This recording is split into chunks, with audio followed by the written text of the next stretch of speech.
అందరికీ నా నమస్కారాలండి.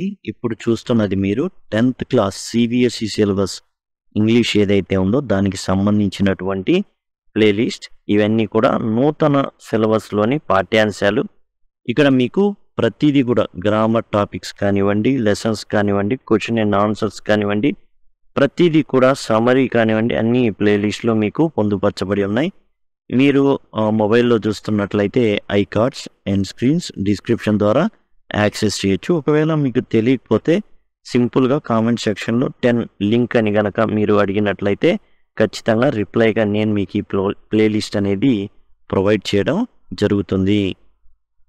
ఇప్పుడు మనం ఈ వీడియోలో unit 2 class 10 unit 2 page number 29 A tiger in the zoo అనేటటువంటి పోయంని చూడబోతున్నాం. జనరల్గా బోన్లో మనం ఈ పులుల్ని చూస్తూ ఉంటాం. జంతు ప్రదర్శనశాలలో ఉంటూ ఉంటాయి ఇవి బోన్లో టైగర్స్, లయన్స్ కానివ్వండి, చీతా కానివ్వండి, అంటే ప్యాంథర్ చిరుతపుళ్ళు కానివ్వండి, ఇవన్నీ కూడా బోనులో అక్కడ ఉంచుతారు, మనం వెళ్ళి చూస్తూ ఉంటాం. అయితే ఇక్కడ ఏంటంటే ఈ టైగర్ ఇన్ ద జూ మొత్తం కూడా ఇది మనుషుల కోణంలో కాకుండా జంతువులు ఏవైతే అక్కడ ప్రదర్శింపబడుతున్నాయో వాటి కోణంలో చెప్పబడిందనమాట. చూడండి, ఈ పోయంలో కానివ్వండి, ఆ తర్వాత వచ్చేటటువంటి ప్రశ్నల్లో కానివ్వండి ఉన్నటువంటి పద సంపదని మనం చూస్తున్నాం అనమాట. వివిడ్ అంటే స్పష్టమైన, బ్రైట్ కలర్స్ అని అర్థం. స్ట్రైప్స్ అంటే చారలు, పులికి ఎలా ఉంటాయని చారలు ఉంటాయి. అదేదో పులిని చూసి నక్క వాతలు పెట్టుకుంది అంటారే, ఆ చారలు అనమాట స్ట్రైప్స్ అంటారు ఇంగ్లీష్లో. స్టాక్ అంటే వెంబడించడం, ఎట్లా చాలా నిదానంగా వెంబడించి ఒకానొక సమయం వచ్చినప్పుడు ఏం చేస్తాం, దాని మీద దూకి దాన్ని గాయపరుస్తాం, దాన్ని స్టాకింగ్ అంటారు. వెల్వెట్ అంటే మృదువుగా ఉండటం అన్నమాట. వెల్వెట్ అంటే స్మూత్ లైక్ వెల్వెట్ లాగా మృదువుగా ఉండడం అంటారు. లర్క్ అంటే దాగి ఉండడం, అంటే అపాయం కలిగించడానికి, వేరొక వ్యక్తిని నాశనం చేయడానికి దాగి ఉండడం అన్నమాట. వాడు ఎటో వస్తుంటాడు, మనం దాక్కొని ఉంటాం, కరెక్ట్ స్పాట్ వచ్చినప్పుడు వాడి మీద దూకుతాం అనమాట. స్లైడింగ్ అంటే జారడం. వాటర్ హోల్ అంటే నీటి గుంట, అంటే వాటర్ ఎక్కడైతే నిలబడి ఉంటుందో, వాటర్ ఎక్కడైతే అవైలబుల్గా ఉంటుందో అడవిలో వాటిని వాటర్ హోల్స్ అంటారు. ప్లంప్ అంటే బొద్దుగా అనేసి. డీర్ అంటే జింక, ఇక్కడ జింకలు బొద్దుగా ఉంటే బాగా బలిసి ఉంటాయి అనేసి అన్నమాట అర్థం. తర్వాత స్నాల్ అంటే టైగర్ ఎట్లా అయితే శబ్దం చేస్తుందో పళ్ళు చూపిస్తుంది అనమాట. ఫ్యాంగ్స్ అంటే కోరలు, వాటి కోరలు పాముకు కానివ్వండి, లేకపోతే చిరుతపులికి కానివ్వండి, పులికి కానీ కోరలు పళ్ళు చూపిస్తాయి. స్నాల్ అంటే గుర్రమని శబ్దం చేస్తా తర్వాత కోరలు చూపిస్తాయి అనమాట. క్లాస్ అంటే గోళ్ళు, పంజా ఉంటుంది కదా, పంజా చేయి మన ఎట్లా ఉంటుందో సింహాలకు కానీ పులులకు కానీ పంజా ఉంటుంది, వాటికి గోళ్ళు ఉంటాయి అన్నమాట, వాటిని క్లాస్ అంటారు. ప్యాట్రోలింగ్ అంటే గస్తీ కాయడం, కాపలా కాయడం. జనరల్గా ఎందుకు కాపలా కాస్తారు ఈ జూలో అంటే ఏదైనా జంతువు అస్వస్థకు గురి కావడం కావచ్చు, లేదా తప్పించుకొని పారిపోయి అటు ఇటు తచ్చాడుతూ ఉండొచ్చు, వాటిని మరలా వాటి యొక్క దాంట్లో ఉంచడం అనేది జరుగుతుంది. బోనుల్లో ఏదైతే ఉందో దానిలో ఉంచడం జరుగుతుంది ఈ ప్యాట్రోలింగ్ కార్స్ వాళ్ళు. పేజ్ నెంబర్ 29 చూసినట్లయితే ఈ పోయం కనబడుతుంది, a tiger in the zoo. This poem contrast a tiger in the zoo with the tiger in its natural habitat. Natural habitat అంటే సహజంగా అది ఉండేటటువంటి ప్రదేశం. ఏంటది? అడవి. జూలో ఉన్న టైగర్కి అడవిలో ఉండే టైగర్కి మధ్య వ్యత్యాసాన్ని ఈ పోయం అనేది తెలియజేస్తుంది. కాంట్రాస్ట్ అంటే వ్యత్యాసం. The poem moves from zoo to jungle. మొదట మీరు చూసినట్లయితే జూ దగ్గర మనకు తీసుకెళ్తుంది, తర్వాత జంతు ప్రదర్శనశాల నుంచి అడవికి, అడవి నుంచి జంతు ప్రదర్శనశాలకి మనల్ని తీసుకెళ్తాం, ముందుకు వెనక్కి తీసుకెళ్తాం, మళ్ళీ తీసుకొస్తూ ఉంటుంది అనమాట. అంటే ముందు జంతు ప్రదర్శనశాల, తర్వాత అడవి, మళ్ళీ అడవి నుండి జంతు ప్రదర్శనశాల, ఈ విధంగా ఉంటుంది poem. Read the poem silently once. ఒకసారి చాలా సైలెంట్గా చదవండి. And say which stanza speak about the tiger in the zoo. ఏ పద్య భాగము జంతు ప్రదర్శనశాలలో ఉన్నటువంటి టైగర్ గురించి తెలియజేస్తుంది. ఏ పద్య భాగం అనేది అది అడవిలో ఉండడాని గురించే తెలుపుతుంది. అంటే జంతు ప్రదర్శనశాలలో ఉండేటటువంటి పులి గురించి ఏ పద్య భాగం తెలుపుతుంది, అలానే అడవిలో ఉండేటటువంటి పులి గురించి ఏ పద్య భాగం తెలుపుతుంది అనేది ఇక్కడ ఇవ్వడం అయితే జరిగింది. ఇప్పుడు మనకి పేజ్ నెంబర్ 29లో a tiger in the zoo అనేది ఉండడం జరిగింది. పేజ్ నెంబర్ 30లో టైగరు ప్యాంథర్ అనేసి 2 పద్యాలు ఉంటాయండి. ఆ పద్యాలు మీకు ఆల్రెడీ ఉండడం జరిగింది. చూడండి ఇక్కడ ద టైగర్ ద ప్యాంథర్, ఇది కూడా విడిగా ఎక్కువ సమయం తీసుకుంటుంది కాబట్టి ద టైగర్ ద ప్యాంథర్ అనేది విడిగా వీడియో చేయడం జరిగింది. దయచేసి ఆ విషయాన్ని గమనించండి. He stocks in his vivid stripes. ఎవరు హీ అంటే ఇక్కడ టైగర్. టైగర్ ఎట్లా స్టాక్స్ అంటే తన యొక్క ఎర మీదకి తను తినే దాని మీదకి ఏం చేస్తుందంటే చిన్నగా దాన్ని వెంబడిస్తుంది. ఎట్లా ఉంది ఇది? చాలా వివిడ్ అంటే బ్రైట్ కలర్, స్పష్టంగా కనబడేటటువంటి చారలు ఉన్నాయి దాని మీద, చాలా స్పష్టంగా కనబడతాయి పులి మీద. The few steps of his cage. ఎక్కడుంది ఇది? బోనులో ఉందండి. Few steps of his cage. కేజ్లో ఎన్ని అడుగులు వేయగలదు, బోనులో ఎన్ని అడుగులు వేయగలదు అంటే కొన్ని అడుగులు మాత్రమే వేయగలదు. On pads of velvet quiet. చాలా మృదువుగా తన పాదాల మీద చాలా మృదువుగా ఉంటాయి. ఏది మనకు అరికాలు ఎలా ఉంటుందండి? చాలా గట్టిగా ఉంటుందా? లేదు, మెత్తగా ఉంటుంది. అట్లానే పులికి కూడా మెత్తగా ఉంటుంది. ఇక్కడ ఉన్న పులికి కూడా ఇక్కడ కూడా మృదువుగా ఉంది. కారణం ఏంటంటే దాన్ని బంధించి ఉంచారు. అది అడవిలో ఏం తిరగట్లా రఫ్గా అవడానికి. ఇది బోనులో మాత్రమే అటు ఇటు తిరుగుతుంది. On pads of velvet quiet. Pads అంటే తన యొక్క అరికాళ్ళు ఏదైతే ఉంటాయో చాలా మృదువుగా ఉన్నాయి. ఆ మృదువుగా ఉంది కాబట్టి అలా అడుగులు వేస్తుంటే చాలా నిశ్శబ్దంగా అడుగులు ఉన్నాయి, శబ్దాలే రాట్లా. జనరల్గా ఆడపిల్లలు గజ్జలు వేసుకుంటారు, వాళ్ళు నడుస్తుంటే అట్లా వస్తుంటే వినబడిద్ది, గల్లు గల్లు అని శబ్దం వినబడుతుంది. అట్లా లేదు, వేసే అడుగులు శబ్దాలు ఏం వినబడట్లా. In his quiet rage. ఉండడానికి ప్రశాంతంగా నిశ్శబ్దంగా ఉన్నట్టుంది, కానీ తనలో చాలా కోపం దాగుందన్నమాట. విపరీతమైన కోపం ఈ పులిలో దాగుంది. ఇక్కడ మనం చూసినట్లయితే బోనులో ఉండేటటువంటి పులి గురించి చెప్పబడుతుంది. ఈ ఫస్ట్ స్టాంజాలో ఏం చేస్తుంది? బోనులో ఉంది, అటు ఇటు ప్రశాంతంగా తిరుగుతున్నట్లు కనిపిస్తుంది, కానీ ప్రశాంతంగా లేదు, చాలా చాలా విపరీతమైన కోపంతో ఉంది. నన్ను బోనులోకి పెడతారా? ఎంత ధైర్యం! అడవిలో ఉంటే నా యొక్క ఏదైతే తినాలనుకున్నా దాన్ని ఏం చేసేవాడిని, చిన్నగా వెంబడించి దాని మీద లటుక్కుని చటుక్కుని తినేసేవాడిని. మీరు నన్ను తీసుకొచ్చి ఏం చేశారు? ఇక్కడ కట్టిపడేశారు, బోనులో ఉంచేశారు. ఈ should be lurking in shadow. ఏం చేస్తుంటుంది పులి అడవిలో ఉంటే? చక్కగా మాటేసేది. లర్కింగ్ అంటే మాటు వేయడం, మాటు వేసి కాటేసేది అనమాట. ఈ should be lurking in shadow. అసలు ఏం తెలియకుండా చెట్టు చాటునో లేకపోతే గడ్డి చాటునో దాక్కునుండేది. జింకల కోసం బాగా బలిసినటువంటి ప్లంప్ డీర్, బాగా బలిసినటువంటి మామూలుగా చెప్పాలంటే బొద్దుగా ఉండేటటువంటి జింకల మీదకి ఏం చేయడానికి, దాడి చేసి చంపి తినేయడానికి గడ్డి చాటున ఇదేముండేదంటే దాక్కొని మాటేసేది. Sliding through long grass. ఈ పొడుగాటి గడ్డి ఏదైతే ఉంటుందో ఆ గడ్డి చాటున ఈ పులి ఏం చేస్తుంటే దాక్కొని చిన్నగా గడ్డి తెరల్ని చీల్చుకుంటూ ఆ వాటర్ హోల్ అంటే నీటి మడుగు, ఎక్కడైతే నీటి మడుగు ఉంటుందో అక్కడికి ఈ బాగా బలిసినటువంటి బాగా బొద్దుగా ఉండేటటువంటి జింకలు నీళ్లు తాగడానికి వచ్చాయి. వాటి మీద ఈ గడ్డి తెరల్ని చీల్చుకుంటూ ఆ జింక మీద పడి చీల్చి తిని తృప్తి చెందేదనమాట. ఇది ఎక్కడ గురించి చెప్తుంది? ఇది జంగిల్. రెండో ఏదైతే ఉందో ఇది జంగిల్ గురించి, జంగిల్లో ఉండేటటువంటి టైగర్ గురించి చెప్పబడుతుంది. మొదటిది ఏంటంటే కేజ్, జూలో ఉన్నటువంటి ఫస్ట్ స్టాంజా జూలో ఉన్నటువంటి టైగర్ గురించి తెలియజేస్తే, రెండోది జంగిల్లో ఉన్నటువంటి టైగర్ గురించి తెలియజేసింది. ఇక third stanza, he should be snarling around houses. ఆ గ్రామాలు అడవిలో ఎక్కడో కొన్ని చోట్ల ఇళ్ళుండేవి, వాటి చుట్టూ కూడా గుర్రుమని శబ్దాలు చేసుకుంటా, టైగర్ వచ్చినప్పుడు ఒకలాంటి శబ్దం వస్తుంది. ఆ శబ్దానికి జనాలు బెంబేలు ఎత్తిపోయేవాళ్ళు.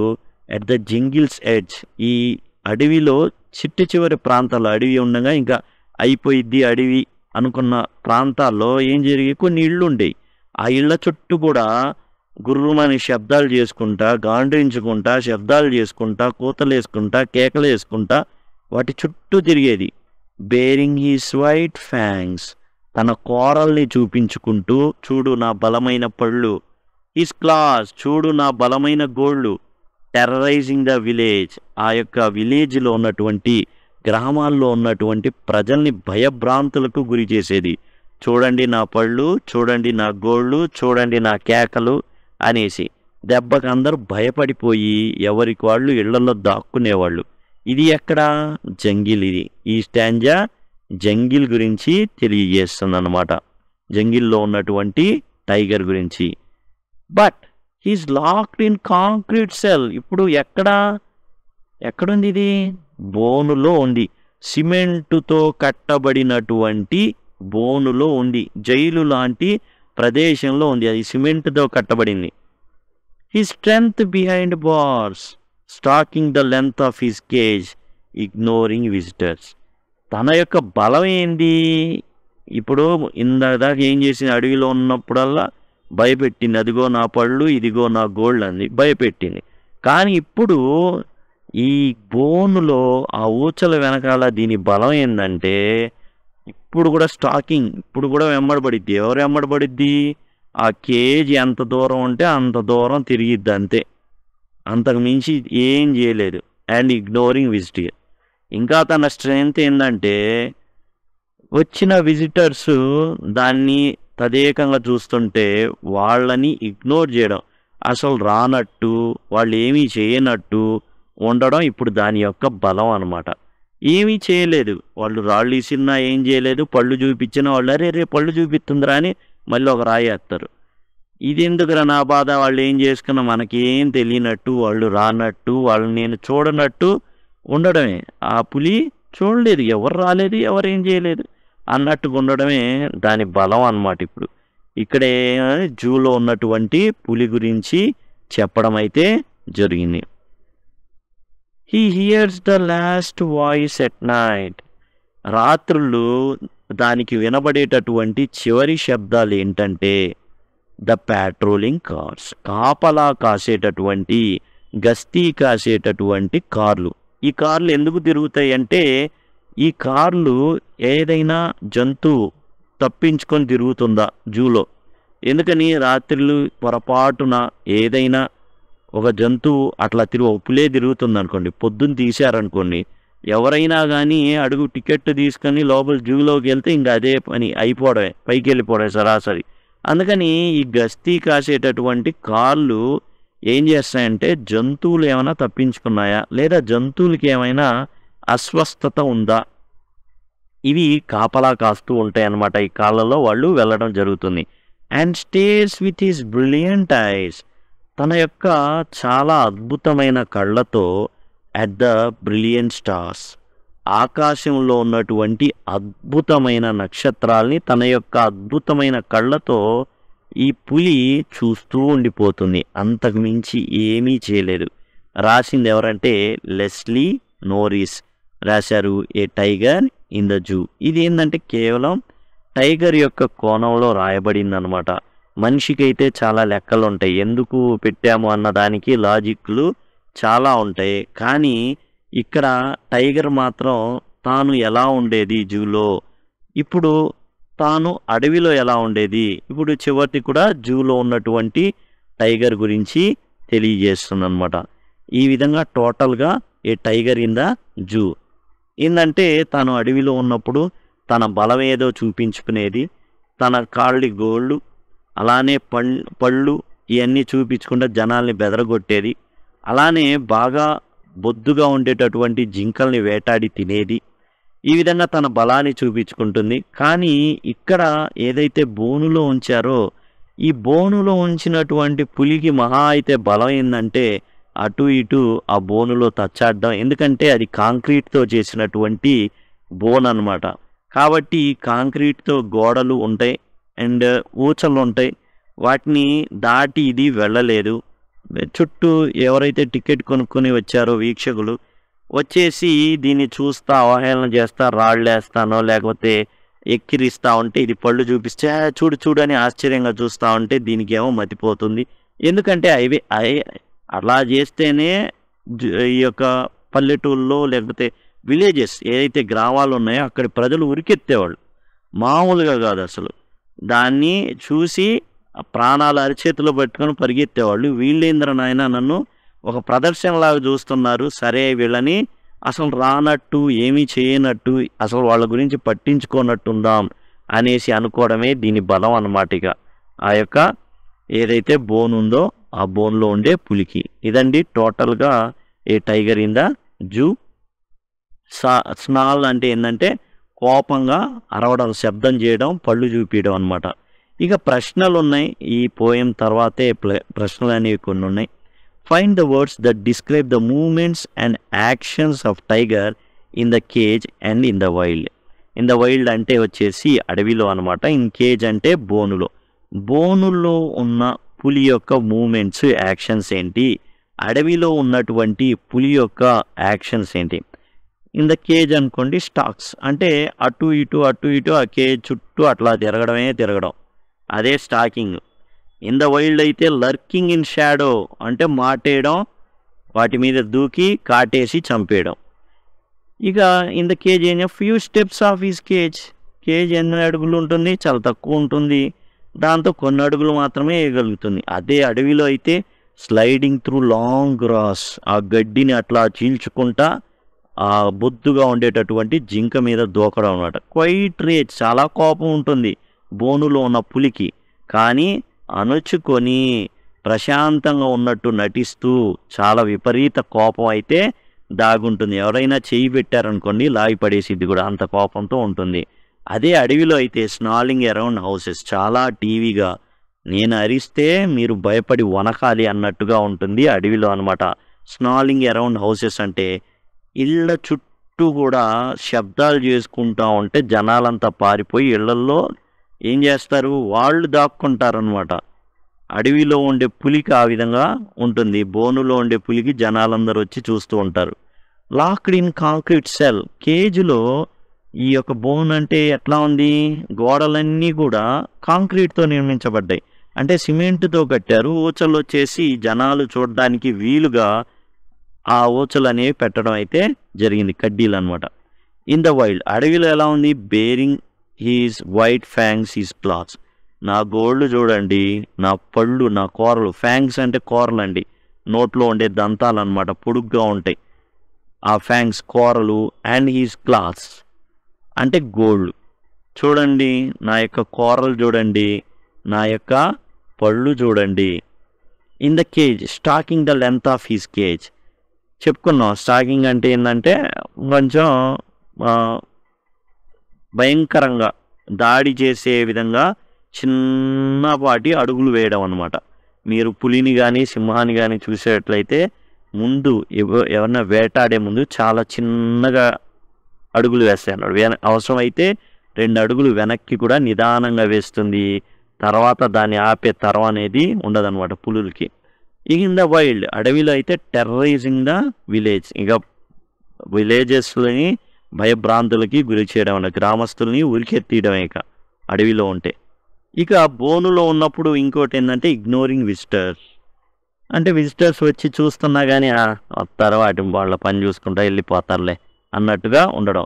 అదే విలేజ్లో అయితే భయభ్రాంతుల్ని గురి చేయడం వాళ్ళని. Stairs with his brilliant ice at the brilliant stars, ఆకాశంలో ఉన్నటువంటి అద్భుతమైన నక్షత్రాలని తన అద్భుతమైన కళ్ళతో బోన్లో ఉన్నటువంటి పులి చూడడం జరుగుతుంది.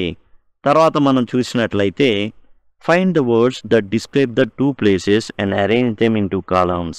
2 రకాల ప్లేసెస్ గురించి చెప్పడం అయితే జరిగింది. ఒకటి బోను కాక ఇంకోటి అడవి. ఈ రెండిట్లో ఉన్నటువంటి పదాలు వేటికి సంబంధించి అంటే పోయం చదవాలి, అందులో ఉన్న పదాలు ఏవైతే ఉంటాయో ఇటు అటు పేర్చాలన్నమాట. Cage, few steps of his cage అంటే ఆ బోనులో కొన్ని అడుగులు అటు ఇటు వేయడం అనమాట. లాక్డ్ అంటే బంధింపబడుతుంది బోన్లో. కాంక్రీట్ సెల్, ఈ బోన్ ఎలా నిర్మించబడింది? సిమెంటుతో నిర్మించబడింది, కాంక్రీటుతో నిర్మించబడింది. బిహైండ్ బార్స్ అంటే ఈ ఊచలు వెనకాల ఉంటుంది. ఈ కాంక్రీట్తో జైలు అనుకోండి, అంతా కాంక్రీటే ఉంటుంది, కానీ తీసేటటువంటి డోర్కి 7 ఊచలు ఉంటాయి, 7 కడ్డీలు ఉంటాయి. విజిటర్స్, బోన్లో ఉన్నప్పుడు దీన్ని చూడడానికి, పులిని చూడడానికి చాలా మంది రావడం అయితే జరుగుతుంది. ప్యాట్రోలింగ్ కార్స్, గస్తీ కాసేటటువంటి, కాపలా కాసేటటువంటి కార్లు. వైల్డ్ అంటే అడవి. షాడో, నీడలు. వాటర్ హోల్, నీటి మడుగు. లాంగ్ గ్రాస్, పొడవాటి గడ్డి. ప్లంప్ డీర్, బొద్దుగా ఉండేటటువంటి జింక. మనకేమో ముద్దుగా ఉండిద్ది, దానికేమో ఆహారంలాగా అనిపిస్తుంది. హౌసెస్ ఎట్ జంగిల్స్ ఎడ్జ్, ఈ యొక్క అడవి చివరిలో, ఇంకా అడవి ఎండ్ అవుతుందన్న ఇళ్ళు ఉంటాయి. విలేజ్, అడవిలో గ్రామాలు కూడా ఉంటాయి అన్నమాట. ఇక కొన్ని ఐడియాస్ని షేర్ చేసుకోమంటున్నారు. పైన ఏవైతే పదాలు ఉన్నాయో వాటిని బట్టి ఏంటంటే కొన్ని పదాలు ఆ సిచ్యువేషన్స్ని మనల్ని ఏం చేయమంటున్నట్టే పక్క వాళ్ళతో షేర్ చేసుకోమంటున్నారు. తర్వాత మనం చూసినట్లయితే notice the use of a word repeated in lines such as these. Notice చేయమంటున్నారు. మనకి ఈ పోయంలో చూస్తే on pads of velvet quiet in his quiet rage. Velvet quiet rage, ఇక్కడ చూస్తే రెండు నిశ్శబ్దమే. ప్యాడ్స్ ఆఫ్ వెల్వెట్ అంటే తన అరికాళ్ళు ఎలా ఉన్నాయంటే చాలా మృదువుగా ఉన్నాయి. అరికాళ్ళు మనవి మృదువుగా ఉంటాయి, మెత్తగా ఉంటాయి. అయితే చాలా నిశ్శబ్దంగా ఉంది. అండ్ నిశ్శబ్దపు కోపం అనేది ఉంది. క్వైట్ ఇలా వాడారు. Brilliant eyes, brilliant stars. Brilliant ఈ విధంగా వాడారు. What you think is the effect of this repetition? ఈ విధంగా క్వైట్ బ్రిలియంట్ అని రెండు సార్లు వాడడం వెనకాలన్న ప్రభావం, అంతరార్థం ఏంటి? ఎందుకు వాడారు? రచయిత లెస్లీ నోరిస్ ఎందుకు వాడడం జరిగింది? The poet repeats certain words like quite and brilliant. కొన్ని పదాలు వాడారు, క్వైట్, బ్రిలియంట్ లాంటివి మాటికి వాడడం జరిగింది. It is to make the poem sound more beautiful and powerful. ఎందుకు అలా వాడడం జరిగింది అంటే పోయంని చాలా అందంగా, చాలా శక్తివంతంగా తయారు చేయడానికి. For example, the poet talks about tiger's quiet rage. మనం చూసినట్లయితే పులి యొక్క నిశ్శబ్ద కోపం అనే పదాన్ని వాడారు. It shows how the tiger is angry. పులి అనేది ఏ విధంగా కోపంగా ఉందో ఈ క్వైట్ రేజ్ అనేది తెలియజేస్తుంది. నిశ్శబ్దంగా ఉంది కానీ విపరీతమైన కోపం అయితే ఉంది. But it can't do anything about it. కానీ ఏమీ చేయలేదు ఆ పులి. As it is struck in cage, బోనులో ఇరుక్కుంది, ఏమీ చేయలేదు, నిశ్శబ్ద కోపమే. The repetition of quiet makes the poem sound rhythmic and nice to hear. ఏం జరుగుతుంది అంటే ఈ రిపిటీషన్ వల్ల సౌండ్ చాలా రిథమిక్గా వస్తుంది, చాలా వినసొంపుగా ఉంటుంది. Similarly when the poet says the tiger is looking at the brilliant stars with its brilliant eyes, అట్లానే బ్రిలియంట్ స్టార్స్, బ్రిలియంట్ ఐస్ అని వాడారు. It shows how majestic and grand both the tiger and the stars are. ఈ విధంగా చెప్పినప్పుడు ఈ నక్షత్రాలు అనేవి చాలా అద్భుతంగా ఉన్నాయి. ఆ నక్షత్రాలు దీని కళ్ళు ఒకే రకంగా పోల్చడం అయితే జరిగింది. మ్యాజెస్టిక్ అని, బ్రిలియంట్ అని. బ్రిలియంట్ అంటే అద్భుతంగా ఉన్నాయి, ఈ కళ్ళు కూడా అద్భుతంగా ఉన్నాయి. The repetition makes the poem feel more majestic and impressive. చాలా ఒక గంభీరత అనేది ఇస్తుంది అనమాట. అంటే మ్యాజెస్టిక్, చాలా గొప్పగా పోలిక అనమాట. ఎంత నక్షత్రాలు ఎంత గొప్పగా అనుకుంటాం మనం, ఎందుకంటే అవి దూరంగా ఉంటాయి, మనకు తెలియదు, అందంగా వెలుగుతూ ఉంటాయి కాబట్టి మనం నక్షత్రాల గురించి పాటలు కూడా పాడుకుంటాం. అంతేవిధంగా ఈ యొక్క పులి యొక్క కళ్ళను కూడా బ్రిలియంట్ ఐస్, అంటే పోలిక చాలా గొప్పగా ఉంది. ఈ రిపిటీషన్ వల్ల ఏంటంటే మ్యాజెస్టిక్, చాలా గొప్పగా చెప్పినట్టు, ఇంప్రెసివ్, చాలా అద్భుతంగా ఉంటుందన్నమాట. తర్వాత మనం చూసినట్లయితే 2 పోయమ్స్ ఉన్నాయి. ఏంటి ఆ 2 పోయమ్స్ అంటే ద టైగర్, ద ప్యాంథర్ అనేవి 30 పేజీలో ఉన్నాయి. ఇవి ఆల్రెడీ మనం ఏం చేసామంటే డిస్కస్ చేయడం అయితే జరిగింది. మీకు ఇక్కడ చూడండి ప్లేలిస్ట్‌లో 'ద టైగర్', 'ద ప్యాంథర్' మీరు సింపుల్‌గా 'the tiger', 'the panther' class 10 PCV English లేదా 'the tiger', 'the panther' PCV English అని సెర్చ్ చేసినట్లయితే యూట్యూబ్‌లో మీకు ఈ వీడియో వస్తుంది. లేదా ప్లేలిస్ట్ యాక్సెస్ చేయగలిగితే లింక్ 10 లింక్ అని అడిగితే ఖచ్చితంగా నేను ప్లేలిస్ట్ ప్రొవైడ్ చేస్తాను. అందులో ప్లేలిస్ట్‌లో మీరు చూడొచ్చు. ఈ 2 పోయమ్స్‌ని మీరు చదివిన తర్వాత ఒకటేమో టైగర్‌ది, ఇంకోటేమో ప్యాంథర్‌ది డిస్కస్ చేయండి. ఏం డిస్కస్ చేయండి? Are zoos necessary for the protection or conservation of some species of animals. ఇప్పుడు మీరు ఆ 2 పోయమ్స్ చదివిన తర్వాత 2 కూడా వాటి కోణంలో టైగర్ కోణంలోనే చెప్పబడింది, పులి కోణంలో, అండ్ ప్యాంథర్ చిరుతపులి కోణంలో అది చెప్పబడింది. Are they useful for educating the public? ఈ పోయమ్స్ ఇప్పుడు మనం చెప్పుకున్న తర్వాత అవి నిజంగా చాలా చాలా అవసరమా ఎడ్యుకేట్ చేయడానికి? ఇప్పుడు ఈ యొక్క జంతు ప్రదర్శనశాలలు అనేవి ప్రజల్ని ఎడ్యుకేట్ చేయడానికి, జంతువులు కూడా మనుషుల్లాంటివే, లేకపోతే జంతువులకు కూడా ప్రాణం ఉంటుంది, వాటిని కూడా ఏంటంటే వాటి గురించి జనాలకి ఎంతో కొంత నేర్పించగలుగుతున్నాయా? Are there alternatives to zoos? ఈ జంతు ప్రదర్శనశాలలు అనేవి పెట్టారు, బోన్లో ఉంచారు, దీని ద్వారా మేలు జరుగుతుందని చెప్పారు. అయితే చాలామంది దీని ద్వారా మేలు లేదు, కీడే అని చెప్తున్నారు. అయితే దీనికి వేరుగా ఇంకేమైనా ఆల్టర్నేటివ్స్ అంటే ఇవి కాకుండా సేమ్ ఇట్లానే జంతువుల్ని ఇంకా ఎక్కువగా ఆదరించడానికి, వాటికి ఇబ్బంది కలగకుండా చూడడానికి ఏమైనా ప్రత్యామ్నాయాలు అనేవి ఉన్నాయా అనేసి అడుగుతున్నారనమాట. ఇక్కడ మనం చూసుకున్నట్లయితే జంతు ప్రదర్శనశాలల్ని చాలామంది ఏమని క్రిటిసైజ్ చేస్తున్నారంటే ఇవి మనిషి యొక్క ఎంటర్టైన్మెంట్ కోసం మూగ జీవాలని బంధించి ఉంచుతున్నారు. టికెట్ పెట్టి దీని యొక్క ఎంటర్టైన్మెంట్ స్పాట్గా మనుషులు వాళ్ళ ఇగోల్ని సాటిస్ఫై చేసుకోవడానికి, తానే గొప్ప అని ప్రదర్శించుకోవడానికి ఉంచబడినటువంటి ప్రదర్శనశాలలు ఇవి, ప్రజల్ని ఎడ్యుకేట్ చేయడం కాదు అనేసి కొంతమంది యొక్క వాదన అనమాట. అయితే ఇక్కడ మనం అడిగిన ప్రశ్నలు ఏంటంటే జంతు ప్రదర్శనశాల అనేది జంతువుల్ని కాపాడుతుందా? అది ప్రజలకి ఏమైనా నేర్పిస్తుందా? ఈ జంతు ప్రదర్శనశాలలు కాకుండా ఏమైనా ప్రత్యామ్నాయాలు ఉన్నాయా? దానికి సమాధానం చూద్దాం. Juice help protect some endangered animals by giving them A safe place to live and breed. ఈ జంతు ప్రదర్శనశాల అనేది కొన్ని అంతరించిపోయే జీవజాతులు ఉంటాయి, చాలా రకరకాల జీవజాతులు ఉంటాయి, కొన్ని అంతరించిపోతుంటాయి. ఓ రకంగా సింపుల్గా చెప్పాలంటే అర్థమయ్యే విధంగా పిచ్చుకలు అనేవి ఉన్నాయి, ఒకప్పుడు ఉండే ఇప్పుడు కనబడట్లా. అలాంటి వాటిని పక్షుల్ని ఏం చేయొచ్చు, కొన్ని వందలాదిగా ఏం చేయొచ్చు అక్కడ పెంచి కొంచెం పెద్ద అయినప్పుడు వాతావరణంలో బయట వదిలేయచ్చు. ఆ విధమైన పనులు అనేవి కొన్ని చేస్తూ ఉంటారు. They also teach people about animals and why it's important to take care of them. జంతువులు అనేవి కూడా మనుషులు లాంటివే, అవి కూడా బ్రతకాలి. జంతువులు ఎంత ముఖ్యమో ప్రజలకు తెలియజేయాలి. జంతువులు ముఖ్యమా? నిజంగా ముఖ్యం. సింపుల్గా ఉదాహరణగా తీసుకుంటే పొలాల్లో పాములు ఉంటూ ఉంటాయి, అలానే ఎలుకలు కూడా ఉంటుంటాయి. పాములు చాలా ప్రమాదకరమైనవి, చంపేస్తూ ఉంటారు. జనరల్గా ఒకసారి ఏం జరిగిందంటే పాముని చంపి తీసుకొస్తే ప్రభుత్వం ఏం చేసింది అంటే డబ్బులు ఇవ్వడం మొదలుపెట్టింది. జనాలు ఇదే వృత్తిగా పాములను చంపడం, తీసుకురావడం. క్రమక్రమేణా ఏం జరిగిందంటే పాములన్నీ కూడా తగ్గిపోయింది. పాములు ఎప్పుడైతే తగ్గిపోయినాయో ఈ పాములు ఎలుకల్ని తినేయి. ఇప్పుడు ఎలుకల జాతి మొత్తం ఏమైందంటే వన్సేపు బాగా ఎక్కువ అయిపోయి కనీసం వాటర్ పైపు ఓపెన్ చేసినా కానీ ఎలుకలు అనేవి నీళ్ళలాగా రావడం మొదలుపెట్టింది. అంత భయంకరమైన పరిస్థితికి దారితీసింది. అందుకని సమతుల్యత కావాలి అంటే ఇటు ఎలుకలు ఉండాల్సిందే, వాటి వల్ల కొంత ఉపయోగం ఉంది, పాములు ఉండాల్సిందే. ఎందుకంటే పాములు ఎలుకలను తినడం వల్ల ఎలుకలు కానీ ఈ పాములని కానీ మొత్తం ఒక బ్యాలెన్స్డ్గా ఉంటుంది. అలా కాకుండా ఒక జాతి గనక నిర్మూలించబడితే ఏం జరుగుతుందంటే ఇంకో జాతి ఏదైతే ఆపోజిట్లో ఉందో అది భయంకరంగా వృద్ధి చెందుతుంది. దానివల్ల ఏంటంటే నాశనం అనేది జరుగుతుంది.